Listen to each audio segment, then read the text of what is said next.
다음은 한 주간의 경기도 소식을 정리해드리는 주간 경기도 시간입니다. 보건소와 선별진료소에서 실시했던 신속 항원 검사가 11일부터 중단되고 PCR 검사만 가능하게 됐습니다.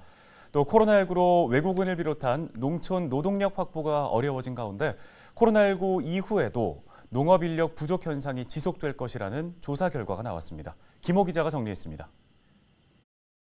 보건소에서 실시했던 코로나19 신속 항원 검사가 11일부터 중단됐습니다. 경기도는 정부 의료체계 개편에 따라 앞으로는 보건소에서 고위험군을 대상으로 PCR 검사만 진행한다고 밝혔습니다.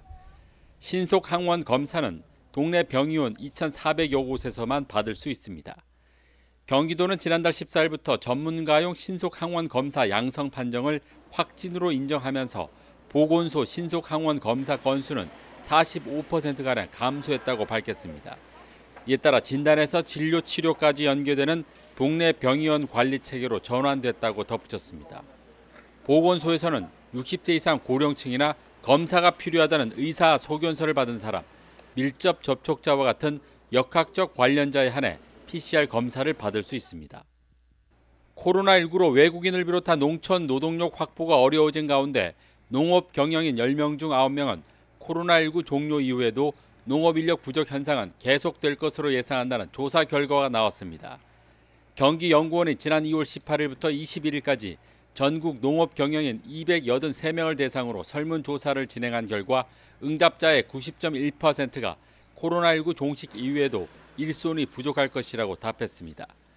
농업 인력 확보의 어려움으로는 임금 상승이 20.2%로 가장 높게 나왔고 고된 노동 강도와 농가 고령화, 농번기 등의 인력 수요 급증 등을 꼽았습니다. 특히 응답자의 66.1%가 코로나19 이전보다 더 높은 수준의 인건비 상승을 경험했고 88.2%는 농가 경영에 압박을 느끼는 것으로 조사됐습니다. 경기도 공공배달앱인 배달특급이 도민들의 꾸준한 사랑을 받고 있는 것으로 나타났습니다. 경기도 주식회사는 지난 3일 기준 배달특급의 총 누적 거래액이 1,400억 원을 돌파했다고 밝혔습니다. 또 3월 한 달 이용자 수는 45만 명을 넘어서면서 꾸준한 상승세를 기록 중입니다. 지난해 30개 시군으로 서비스 지역을 넓힌 배달특급은 가입 회원 73만 명에 5만 개의 가맹점을 확보했습니다. 경기도 주식회사는 각 지자체와 밀착한 특급의 날 이벤트와 배달비 할인 등을 진행하면서 주문량이 꾸준히 증가하고 있다고 밝혔습니다. 경기도 소방본부가 최근 비응급 신고가 크게 증가해 응급 환자 피해가 우려된다며 비응급 신고를 자제해 줄 것을 당부했습니다. 도 소방본부가 발표한 구급 출동 건수를 보면 지난 2020년 63만여 건에서 지난해에는 74만여 건으로 16.8%가 증가했습니다.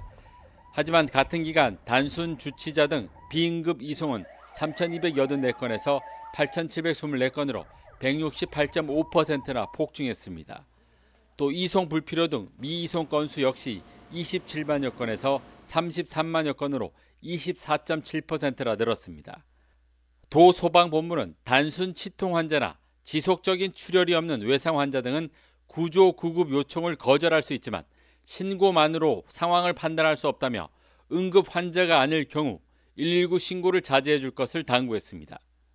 헬로티비 뉴스 김호입니다.